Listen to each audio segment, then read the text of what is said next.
There are thousands of cybersecurity vendors across categories. If there's a gap in the market, it's likely not for technical reasons. So, how do you actually find vendors that are a good fit rather than one just meets technical requirements? You're listening to Defense in Depth.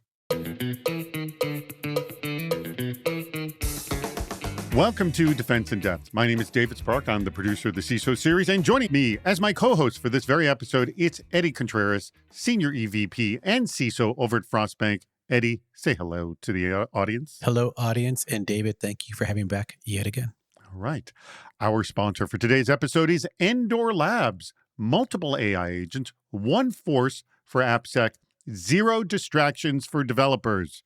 More about just that a little bit later in the show. But first, we're actually going to be talking about vendors, Eddie, and here's my question. No one sets out to build tool sprawl into their organization, but that's often what we end up with. As Joe Head of Multo put it on LinkedIn, organizations don't need yet another tool, they need clarity. And you as someone building a security program, I'm sure you're trying to do that. So how do you build, clarity as you're looking to evolve your security program and looking at new tools?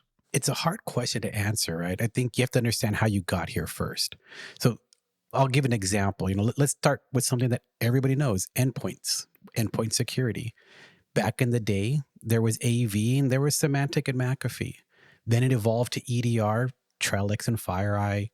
Then it evolved from there, CrowdStrike and Carbon Black, and everybody was about market space. Then all of a sudden, the cloud wanted to jump in there with Sentinel Defender. But guess what? As practitioners and owners, we're thinking, I got to protect Windows, Linux, iOS, AIX, VMs, OpenShift, Docker, Kubernetes. Well, guess what those vendors don't do? All of them.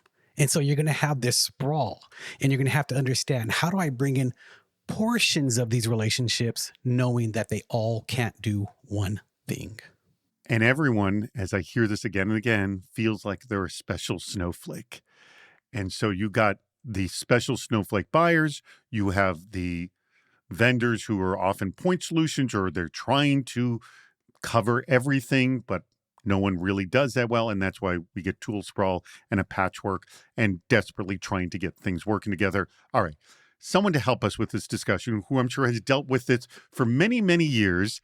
I've actually been with the Employment Development Department in California for 15 years. The CIO there right now, thrilled he's joining us for our discussion, Ajit Gurn. Ajit, thank you so much for joining us. Thank you for having me, David. What are they looking for?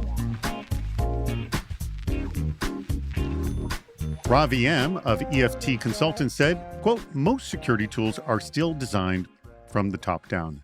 They reflect what vendors want to control, not what users actually experience. That's why so many of them feel clunky, overbuilt, or disconnected from real workflows. What if security felt more like clarity? Quiet, adaptive, and built to guide, not overwhelm. And you are right. The tools aren't the problem. The philosophy is. And John Denham said, quote, the biggest issue with modern security tooling outside of saturation is the slavish regurgitation of popular security frameworks and controls that, while entirely valid, are simply overkill for a lot of small startup businesses, resulting in rolled eyes and disinterest. I see this time and time again, where the pitch doesn't understand the business appetite. You don't need expensive tooling and high-paid consultancy to get the basics right, and the basics will get the business 90% of the way to secure. So I'll start with you, Eddie, here. The first quote is, the whole environment is overwhelming me, and I would like the environment to behave more simply. And the second quote is, there's a mismatch of how sellers are selling to buyers. What's your thought? We're new to buying, right? That's the reality of it. As CISOs, as executive team, when we're here, we're assuming they're going to give us a product that's just point, plug, play, and everything works. We've all bought a car in the past. And when you buy a car, you sit down, you relax, and the first thing you do is you adjust the seat. Everybody adjusts the seat. Why? Didn't the manufacturer know how I want to sit? I want to recline at an 85-degree angle. I want the lumbar. I mean, there's some adjustments, and that's what technology is. Isn't every driver 5'10"? Exactly, right. So you have to make these adjustments. And what these vendors are doing is, I'm giving you a product that you are going to adjust the seat on. Now, you may adjust the lumbar more than the height or the incline, but you have to adjust it. And I think what we're just not used to is we're assuming, you know, my problem. I just want to find bad guys. Help me find the bad guys. But we just forget to adjust the seat. All right, I take this to you, Ajit. I saw you nodding your head all the way through both of these quotes. This rings true to you, yes? Absolutely, absolutely, David. Yes, completely agree with Addy on this. Every vendor out there claims they solve a problem. But there is a real question. Does the solution align with your organization's strategy? Does it simplify your operations instead of adding more complexity? And most importantly, does it strengthen your security posture? Look, it's not just about solving a problem. It's about solving the right problem the right way. Think about it, building a house. A lot of the organizations today, they buy XDR, MDRs, when they don't even have the basics. They don't even have EDR installed on their endpoints. Another analogy, you wouldn't start buying a most advanced security system if you have not even put the doors on the house. Right. So you got to get the basics right here. Well, I do understand from the vendor's perspective of they do need to sell their product. And they just have to find who at this point has the need for what they're selling. So it is a weird thing because what they want to ask you is what keeps you up at night. And the second you hear that, just like, I'm not revealing what's going on in my environment. So is there a gentle way or an appropriate way to begin the discussion? Because it's not something you're going to find out right away. Correct, Eddie? Yeah. And usually I'm okay talking to a vendor to tell them, here's my pain point with my current platform. It's working, but I spend 70% of my time doing this. Or, you know what, my platform is failing on this one area, but it's succeeding in this other. Can you do this one thing that what my platform is not doing? And that way you just have a laser focused conversation on your pain point versus don't sell me the sky. Don't tell me everything's going to be this utopia environment. I have a pain point. Here's my struggle. You don't want to know what keeps me up at night, but I will share with you what the pain point of this one area is. And if you focus on the pain point, at least you can have a targeted conversation. And of course, they're going to come back and say, metrics, reporting, executive dashboard. I get it. Let's focus on my pain point. The single pane of glass story. But actually, that's a good point. You're talking about how the tool's not working, how the car's not functioning well, not the I'm scared of getting in a crash. So Ajit, do you have similar conversations with vendors? Absolutely. Like Eddie said, we also start with sharing our pain points. And then what we're looking for is vendors need to stop pushing the shiny solutions and start understanding the customer's actual needs, then deliver the right solution for the right stage of maturity. That's the most important thing in public sector. Would this work? Martin Kuppinger of Kuppinger Cole Analyst said, quote, integration/orchestration becomes key. How can tools become integrated more easily instead of creating new silos of security data? Security data/telemetry pipelines, shared signals, and orchestration will become key for dealing with the many tools out there and the many already in place in organizations. And John Germain of Security Moment said, quote, we invest too much energy reacting to alerts and trying to fight through all the noise. To me, it comes down to a few foundational areas: identity and access management, vulnerability management, and training and awareness. And if I can be blunt, the first two need to be addressed better by software and hardware vendors.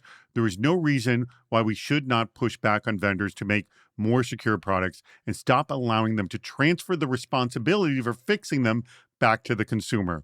When I see a company being blamed for a hack because they did not apply a security patch, I immediately think, why is the vendor getting off scot-free? Good point. Just because they made a patch available should not exclude them from most of the responsibility. If my new car has a recall, I would not expect the dealer to simply send me a new part with instructions to install it myself. It's all auto analogies on this show. This is so on target. So Ajit, I'm sure you felt these frustrations, yes? Absolutely, yes. All right. So walk me through the company that wants to sell you something. And we hear this all the time. CISOs want partners with vendors. They just don't want a product sold to them. So how do you have like a relationship when an update happens that it doesn't become essentially thrown over the wall, you deal with it kind of a thing?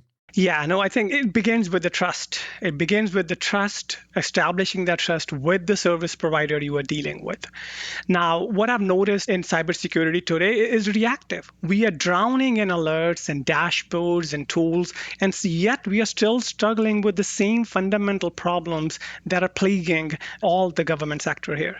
I'll give you one basic example, I think, which is a very hot example these days. One of the biggest gaps that we don't enough talk about is fraud and intrusion detection in all the benefit programs, right? Most security products that we have out there are great at alerts and tools, but they largely lack real domain aware fraud detection models. What I mean by that is you got EDD, you got Medicaid, you got Medi-Cal. All these programs have the basic same underlying framework and the same security tools can eradicate the problems that are plaguing these benefit programs. Yet, what these programs are trying to do is everybody is trying to reinvent the wheel. Everybody is trying to come up with the security solution to stop and prevent the fraud that is happening in their own silos. And what we are looking for is the vendor community to come up with one holistic tool, understanding the base problem and designing the products by keeping the customers in mind.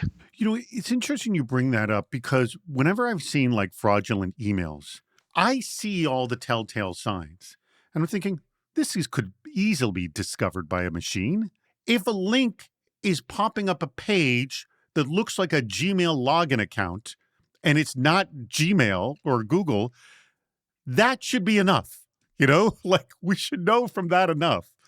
And the thing is, why is that kind of stuff getting through, Eddie? Stuff that I can clearly tell, like, well, a computer could have caught this. I don't need to be the one.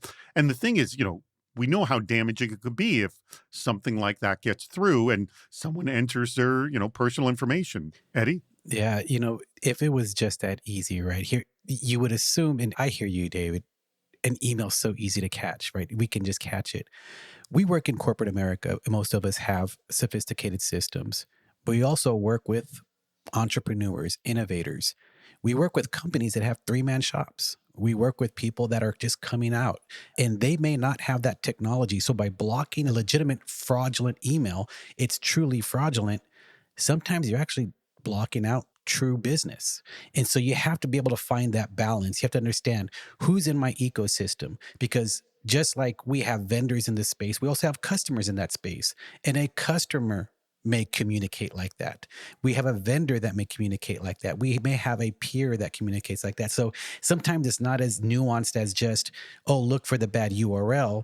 I might have an elderly person sending a communication to our bank who used a bad URL and they just didn't know how to type a URL.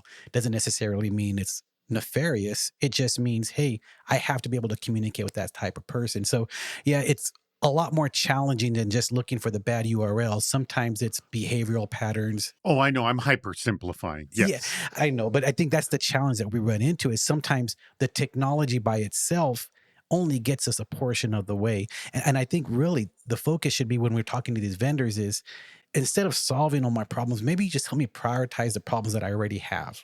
If I have something alerting me and I'm think that 10,000 alerts come whatever frequency, should I focus on the first 100? Maybe that's the focus as opposed to, just send me more alerts. But it's really hard to just clear out all the noise. Maybe it's just tell me which noise is more important that I should be looking at. Also, Ajit, isn't there just value in having more eyes on the problem? You have your window of knowledge and your window of experience. And we hear this from listeners of our show. Like, I like to listen to the show because I get to hear people in other industries, with problems that are different than the way I deal with it, kind of thing. So wouldn't a vendor understanding your problems be like another set of eyes on your problems? Doesn't that have value in itself? Absolutely. Vendors are extremely critical for us to provide the services to our constituents. Without them, it'll be very challenging for us to do the business we are in today. The way we work with our vendor community is they are part of our teams. We are relying on them to provide us secure solutions. And we trust them to understand our problems because they have the R&D, they have the money to make investment in designing the cutting edge solutions. Our job is to deliver benefits. We are not in the security domain. So employment development department, we are not going to come up with the EDR. We're not going to come up with the MDR. So that relation, the reliance on the vendor community and leveraging their skill set to do what they are best at and let the public departments serve Californians in delivering the benefits, I think that's the way to go. And if I can add on that, David, there's a reciprocal part to that as well. Most of these vendors, they like crowdsourcing. They have advisory groups. How do we get our feedback in there so we can influence your product? If you're just focusing on the financial sector and you're completely ignoring your public sector, well, you're only getting one view. So your product's going to be skewed. So your advisory group has to be large enough to be able to get the mass input in there. And one thing we've heard many times on the show is that CISOs like to often work with startups because they can craft the product for their personal needs, which also is a double-edged sword because the startup could also do exactly what you said, create a product that's skewed in one direction and is of no value to other sectors. So play it balanced, as you say, Eddie. Most security tools assume a simple model. Let everything run, then try to catch what goes wrong. The problem is, attackers already know that model.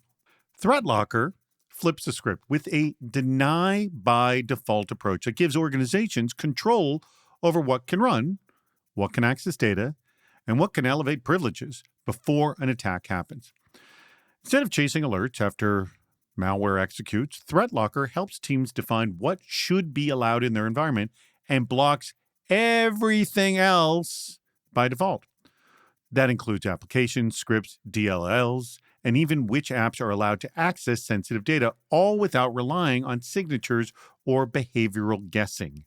For CISOs, this means fewer unknowns, fewer emergency escalations, and a security posture that's based on certainty, not detection hope. ThreatLocker is used by organizations that want to reduce attack surface without breaking the business through visibility-first deployment, staged enforcement, and real human support. Now, if you're rethinking endpoint security, ransomware resilience, or least privilege, ThreatLocker is worth a serious look. You can learn more if you go to their site, threatlocker.com/CISO. Threatlocker.com/CISO. Do me a favor, add the CISO in there, the /CISO. Easiest way to let ThreatLocker know you heard about them from the CISO series. Why does this still happen? Mark Furman of Ingram Micro said, quote, "I work with partners and SMB customers all the time who feel utterly priced out, overwhelmed, and frustrated with the space. SMB is the majority of businesses in this country. They are crucial vendors in critical infrastructure supply chains. Yet there's only a handful of companies that focus on these customers." Chris Jones of AI Acquisition said, "SMB and especially mid-market, these organizations have enterprise security needs, but lack the deep pockets to hire experts and maintain tools. Consolidation and simplification are the name of the game here." So we alluded this. We were talking about actually different sectors, but now we're talking about different sized businesses here. One thing, and I heard this about 2 years ago, some CISOs who were in the SMB space just saying, we're only looking at platforms. I don't have the money to train my staff or the integration capability to get everybody on board on 12 different products, or 12 being the polite number. So they say, I just look at platforms right now. Those who have gone to platforms have also discovered things aren't as integrated in the way they would like. So Ajit, I throw to you, I mean, you're in the EDD. You're dealing with companies that are in the SMB space all the time. I'm sure you hear this from your audience as well. Yes, we care about SMBs. That's what we do in California. We have over 1.5 million employers, and vast majority of those employers are SMBs. I'm one of them. There you go. So we deeply care about SMBs. And what I think about this is that the security market optimizes revenue, not resilience. Vendors build, like you said, for big enterprises, big budgets and massive teams, and then expect SMBs to just figure it out. Just use the tool, the same platform, plug it in, and I hope it works. Now, the reality is that the threats are still the same. SMBs are facing same challenges, same hackers are trying to get into their system as they're trying to get into the big, massive organizations. But the tools, the resources that SMB have are very, very limited. So that creates a real challenge for us. And specifically from a government perspective, this matters because these organizations, like I said, are part of the same ecosystem. Employers, payroll processors, healthcare providers, service vendors, they connect into the same benefit and tax employment systems. When security is too expensive or too complex, risk just doesn't disappear. It propagates across the supply chain and into the government services. Yeah, there's a phrase that Wendy Nather has coined, which is the security poverty line. And that's a really good point. If SMBs can't afford to protect themselves, they just won't do it. And that just creates risk across the board. And that's a big old mess. Eddie, I'm sure, what am I saying? Customers of Frost Bank, I'm sure, is the same thing. Yeah, and if you think about SMBs, and I'm going to just give this strangest analogy you've ever heard, David. Okay, so Well, it's only automobiles today. You know that. I'm going to do a slight shift here. So there's a movie, Finding Nemo. And in there, you got the big sharks, but there's one scene in there where there's a bunch of little fish that get caught in a net. And what happens? Collectively, they need to swim together to bust out of the net to save the fish, right? To save Dora. Well, SMBs are the same way. They have the power of spend, except they swim by themselves.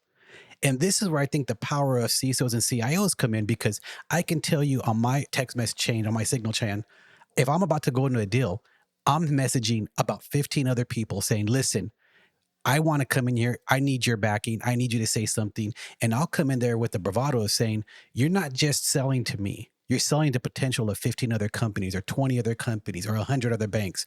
We collectively can drive a price change. The challenge is, you're right. Most of these vendors, they look at companies as SMBs. But if you actually know how to work and swim together, you can probably influence your vendor and your contract negotiations and maybe even the product output. It would be amazing if SMBs schooled together and operated together. But what success have you seen, Ajit, small businesses in California working together? I mean, I don't know. Yeah, this is a real challenge. This is a real challenge. Having all the SMBs work together towards a common goal is not easy. But hey, we are making great progress in that. I'll give you one another example there. Again, this is not an automobile example, so we are breaking away from our trend here. All right, I'll take it. Small departments and big departments. In state, we have hundreds of departments, as you know, commissions and other small entities. The smaller departments just can't afford 24/7 SOC services. They just don't have the MDRs. They don't have all the tools they're looking for. So what happens is, in that scenario, you got a big Department of Technology with a big, massive budget. They come in, they help them by establishing the SOC. They have the SIMs, they have the EDRs to put on the smaller departments, take their logs and provide that 24/7 service to make sure those departments are still protected. I believe the same model can be used with the SMBs as well. You look at the same domain, I'm just picking up airline industry. You have the same suppliers in airline industry, which can have one vendor, one security company that can cater towards that airline suppliers and have the same solution and manage their SOC 24/7 if those SMBs cannot come up with their own solutions. So this is one way to handle it. So you bring up a really good point, and we've had Steve Saluski, the other co-host of the show, who used to be the CISO over at Levi Strauss, and we've heard this all the time, is that CISOs who work at competitive companies collaborate. You collaborate with other banks, right, Eddie? Yeah, absolutely. And you take no enjoyment of watching another bank getting breached, do you? No. And we talk a lot, right? And that's the thing, right? When you're talking to a vendor and you're looking at capabilities and you both have the same problem, guess what? We have collab sessions. We have breakout sessions. We meet at each other's locations. We bring a joint vendor in to say, listen, you're going to help solve both of our problems here. So I think that's one of the unique things about the security industry is we actually enjoy working together. And it doesn't matter which company you work for. We're actually looking at the greater good. Most of our certifications say you're advancing the profession. You're there for the greater good. You're there to make sure that the fraudsters don't win. And there's some pride there. I don't know. I mean, there's so many MSSPs out there, And I don't know how many SMBs look to use an MSSP. I know a good percent do, but I don't know if MSSPs are vertically focused as much. I got to assume some of them are because there are different challenges for healthcare and finance and whatnot. A simple thing would be retail MSSP in just California. Yes, Ajit? You're hitting the key point here. Yes, if you have those SMBs, a bit the domain specific, yes, you can really make it work for smaller customers and save everybody. And then also bring the price down for everybody. The MSSP can be very successful. And then if it's delivering essentially the same service to hundreds, prices can be brought down, they can be profitable, and the SMBs can get some level of security. Very well said. Say, David, I think you need to get angel investors to listen to your show now. Yeah, why don't they pay attention to me? Coming up next, is your threat intel team busy answering questions nobody is going to act on? This threat intelligence tip is sponsored by Malanta.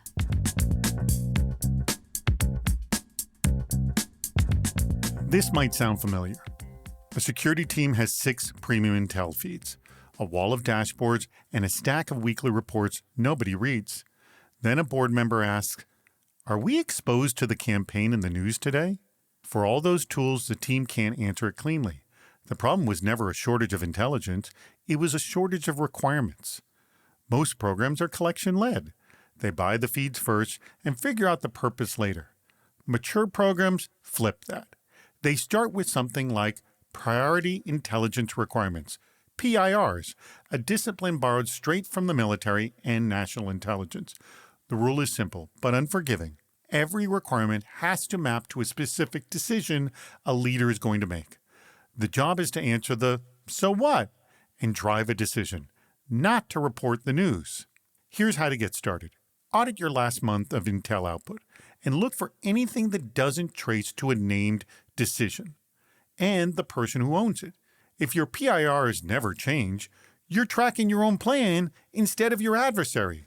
Sometimes quality has a quantity all its own. To stay ahead of AI-powered attackers and prevent attacks at the staging phase, head to Malanta.ai. Pre-attack intelligence.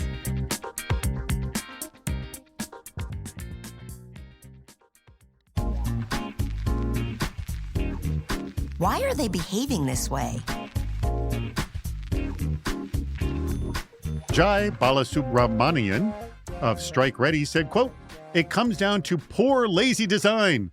With Ethernet, TCP, IP, routing, they designed elegant solutions with self-correction for a lot of problems and abstracted it from the user. Ethernet congestion, binary backoff, reliable transmission, TCP IP, routing, link state, distance vector, the list goes on. With security, everything is a point solution with many configuration options left to the user.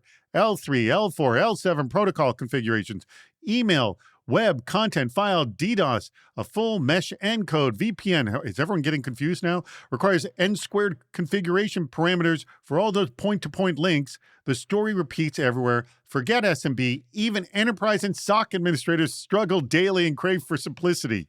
So I think Jai here listed off why security professionals have a job. I think that's pretty much what that is. So I'm going to throw out this one question. I'll throw it to you, Eddie, first. We've heard this before. We actually heard this on a live show. And the question was, how do vendors build a product for customers when everyone thinks they're a special snowflake? Because I hear this from vendors all the time. Everyone thinks their problem, their setup is more unique, different, more difficult than whoever else you're talking to. What do you think they can do? First off, David, kudos on that quote. You did phenomenal there. Good job. I think Jay has a CCIE somewhere. I think he's busted through every filter. It's a good question. Everybody is a snowflake, and that's not a bad thing. A snowflake just means you're different. Now, are you 100% different? Which percentage of are you different? No, you're not. You're still made out of, ice and water. Exactly. The compound of the snowflake is still water, right? So if the vendor is building for water, great. That's what you want. You want something there that can help you with that. So I think vendors need to focus on what is the core problem, but you can't design for every customer. So solve for the core problem. If the core problem is volume, solve for volume. If the core problem is coverage, solve for coverage. If the core problem is identifying activity, solve for that. But if you say, I need to identify activity for Eddie, who logs in from Texas at 8 p.m. to see whether or not he's conducting fraud on a banking platform, oh my goodness, you got one customer and you got nobody else. Yeah, I think you got to solve for the water, recognize everybody's a snowflake, and then let everybody else adjust. Good point. Every business in California, I'm sure, feels that they're a special snowflake. Yes, Ajit? Yes. Everybody is unique. Everybody has their own needs and everybody feel they're special. In the security domain, I feel this is our own doing. Every layer, every protocol, every use case, it has become another knob to turn and another policy to tween, another exception to manage. Over time, the vendors optimized for maximum flexibility to accommodate every so-called unique customer request. So yeah, this is our own doing, David. We've just essentially created all our own problems, and we were calling out to pretty much to every vendor out there to solve them all for us, which is what they're trying to do. There are, by the way, 5,000 vendors. I'm sure they're listening to this, trying to figure out how to right the ship. I do know that. But right now, Ajit, I want to get to a point in the show where I'm going to ask you which quote was your favorite and why. Lots of great quotes here. Which of all these quotes was your favorite? Ah, man, there were too many good quotes, but I think I'm going to pick John Denham. He said, get the basics right. You don't need a ton of money. You don't need to spend millions of dollars on consultancy or expensive tools. Just get the basics right, and then you will thrive. I think that's my favorite quote. By the way, we always point to the CIS controls as if you don't know where to start there. They put them in order for you. And like the first is, know what you got. And I know that's at the beginning. All right. Eddie, which is your favorite quote and why? So I'm going to pick Mark Furman for two reasons. He probably had a really hard time in the 90s. Yes. Not a good name. Not a good name for the 90s, but him bringing up the fact that SMBs, it's a market, and vendors have to recognize that this market has influential buying power. Cater to that market. Don't ignore them. I like that. By the way, we like this Mark Furman. I don't want to say that. We like this Mark Furman. Not a good name, as in it's bad that Mark has that name. I just want to support Mark fully here. I don't want to slam Mark in any way. All right. Huge thanks to our sponsor, and that is ThreatLocker. Remember, you can learn more about ThreatLocker if you go to their website, threatlocker.com/CISO. Add that /CISO when you go to threatlocker.com. Easiest way to let them know that you heard about ThreatLocker from the CISO series. And Ajit, the first time you're on the CISO series, we loved having you on. Let me ask a very important question that I know our audience always likes to hear. The Employment Development Department in California, are you hiring? Yes, sir. We are absolutely hiring plenty of positions. Please come and join us. We need the best people to make government services better and improve the government services. So please come and join us. Well, as a California business myself, I have been working with the EDD, and I will tell you, over the years, it has gotten better. So I know you're going in the right direction. Thank you. I can definitely tell you that. So is it okay if people reach out to you on LinkedIn? Yeah, absolutely. Yep. Okay. Anytime. So we'll have a link to Ajit's LinkedIn profile on the show, and let them know that you heard him here. And I'm assuming there's a jobs page on EDD's site. Yes. Yeah, Okay. There is a jobs.ca.gov, and you can file all state jobs on that. Excellent. Thank you very much, Ajit. Thank you very much, Eddie. And thank you to our audience. We greatly appreciate your contributions and for listening to Defense in Depth. We've reached the end of Defense in Depth. Make sure to subscribe so you don't miss yet another hot topic in cybersecurity. This show thrives on your contributions. Please write a review, leave a comment on LinkedIn or on our site, CISOseries.com, where you'll also see plenty of ways to participate, including recording a question or a comment for the show. If you're interested in sponsoring the podcast, contact David Spark directly at david@CISOseries.com. Thank you for listening to Defense in Depth.